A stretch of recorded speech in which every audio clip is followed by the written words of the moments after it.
వచ్చి ఏం చేసిండు, అడ్డం పొడుగు భూమి కాడికి వచ్చిండు, కొలితే అదే వాళ్ళమ్మంటే అది మాదే అన్నాక చెత్తపోతున్నది కదా, పొరకలు ఉన్నాయి కదా, సరే నీ నోటికి అందాజు చెప్పమంటే సరే నా 9 గుంటలు సరే అని నేను అన్నాక నాకు 3,000 రూపాయలు ఇస్తే ఇల్లు పని ఇచ్చిండు, ఒక 50 రూపాయలు రిటర్న్ ఇచ్చిండు.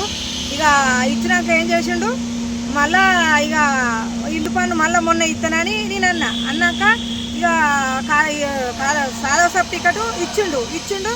నేనేమంటానంటే ఇప్పుడు నేను ఇవ్వలేదు అని ఉల్టా చేసి నేను ఇండిషన్ ఆర్డర్ ఇచ్చినాక కూడా మేము హాస్పిటల్ పోంటి ఈయన డయాలసిస్ పేషెంట్ అయితే మేము హైదరాబాద్లో 10 రోజులు, కరీంనగర్లో 10 రోజులు, 20 రోజుల వరకు మంచిగా కూడా ఆప్తపూర్ రాజయ్యను భాగ్యమ్మ వాళ్ళ కొడుకు ఇక కథం మేము లేకముందు చూసిరు, గోడ పెట్టినాక ఎందుకు పెట్టిర్రు అని మేము అది పోతే నన్ను అక్కలు ముక్కలు అంత బూతులు తిట్టిండు. వాళ్ళ కొడుకు నీళ్ళు పోతాడు, గోడకు నీళ్ళు పోతాడు, నేను పోయి గోడ కాడ నిల్చున్న వల్ల ఇక తిట్టినాక నేను సప్పుడేకి వచ్చినాక ఏం చేసిన మళ్ళీ మరి సారు నాకు ఇల్లు పన్ను చిట్టి నాకు నల్ల బిల్లు ఇయ్యి అని నేను అన్న వల్ల సరే అమ్మ ఇస్తా అని వారం రోజులు నింపించుకున్నాక నేను ఇస్తాను అనుకున్నా కానీ మళ్ళీ సోమవారం అయినాక ఇస్తానని అనుకున్నా కానీ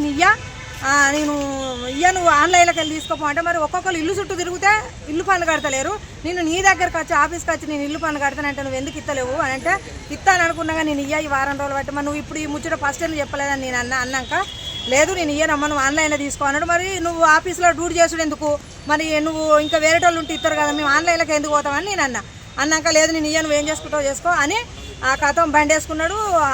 వేరే టైం నేను ఇస్తానని అనుకున్నా కానీ ఇయ్యాలని అన్నాడు. మరి వాళ్ళ పేరు చెప్పరాదు ఎవరు అని అంటే నేను చెప్పా అన్నాడు. ఇండిషన్ ఆర్డర్ వచ్చినాక కూడా గోడ పెట్టిండు, 5-6 రోజుల గోడ పెట్టిండు. ఇండిషన్ ఆర్డర్ వచ్చినాక లాయర్ సూతో మాట్లాడిండు.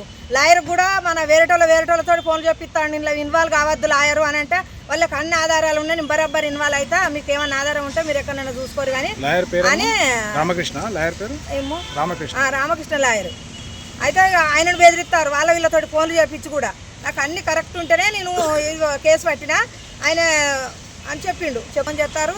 ఈ ఇల్టవ రాజయ్యను ఈ కార్యదర్శి చేయబట్టే నా భూమికి గోడ పెట్టించారు. వీళ్ళిద్దరే మోసగాలి, నాకు జరగాలి అంతే, నా భూమి నాకు ఉండాలని ఆయన జరగాలి. ఇక్కడ వేరే ఉన్నది అని కావాలని ఇంట్లో కత్తాడు కార్యదర్శి చేయబట్టే. కలెక్టర్ గారు ఏమన్నారు, నీది నీకే ఉంటుంది, నువ్వేం ఆశపడకు, నీకు అన్ని ఆధారాలు ఉన్నాయని చెప్పిండు. నా పేరు అశోక్, జమ్మికుంట మండలం కోరపల్లి విలేజ్. మేము ఇల్లాల జాగా 2 గుంటలు మా ల్యాండ్లోకి కార్యదర్శులను పక్కనున్న ఆత్మకు రాజా ఇద్దరు కలుసుకొని 2 గుంటల భూమిని ఎలానైనా తీసుకోవాలని చెప్పి కుట్రలు పండుతున్నారు. కాగితాలను 1990లో కొనుక్కున్నాము.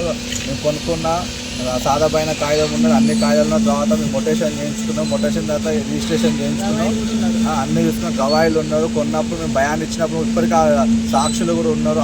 వాళ్ళకి సపోర్ట్ చేసి ఎలానైనా కానియకుండా చేస్తున్నారు. మొదటిదాకా ఆన్లైన్లో ఉన్న ఇంటి పన్ను కట్టి తీసిస్తా అని చెప్పి అది కూడా ఇవ్వలేదు. ఇల్లు పన్ను ఫస్ట్ ఇంతకుముందు ఇంటి పన్ను కట్టించుకున్నాడు, తీసుకున్నాడు, డబ్బులు ఇచ్చిండు, రసీప్ట్ ఇచ్చిండు, అవన్నీ నేను ఏమి ఇవ్వలేదు అది ఇవ్వలేదు అని చెప్పి అన్ని అబద్ధాలు ఆడుతుండో ఫిర్యాదు చేసినాం. కలెక్టర్ గారు ఇమ్మీడియట్లీ కార్యదర్శి గారు కాల్ చేయడం జరిగింది.